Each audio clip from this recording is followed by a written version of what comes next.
ഇല്ല. ആ പ്രതിസന്ധിയിൽ ദൈവത്തെ ഒന്ന് ഓർത്തു. അതവനെ എത്തിച്ചത് ദൈവാനുഗ്രഹമുള്ള കരയിലാണ്. യോനാ പ്രവാചകൻ പ്രാർത്ഥിച്ചത് കടലിന്റെ അടിയിലെ മത്സ്യത്തിന്റെ ഉദരത്തിൽ കിടന്ന് പായലുകൾ എന്നെ വലഞ്ഞു, ജലപ്രവാഹം എന്നെ ചുറ്റി വരിഞ്ഞു, എനിക്കിനി ഒന്നും കാണാൻ പറ്റുന്നില്ല, എന്റെ ജീവിതം ഇരുട്ടില്ല, എന്റെ ഭാവി പോയി, എന്റെ പ്രതീക്ഷ പോയി. ഈ അടിത്തട്ടിൽ നിന്ന് സ്വന്തം ബുദ്ധിയിൽ നിനക്ക് കയറാൻ പറ്റില്ലായിരിക്കാം.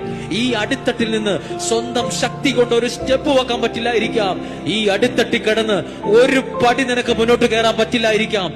പക്ഷെ അടിത്തട്ടിൽ കിടന്ന് ദൈവത്തെ ഒന്ന് ഓർക്കാൻ പറ്റൂലേ? ദൈവത്തോടൊന്ന് പ്രാർത്ഥിക്കാൻ കഴിയില്ലേ? ദൈവത്തെ ഒന്ന് ആരാധിക്കാൻ കഴിയില്ലേ?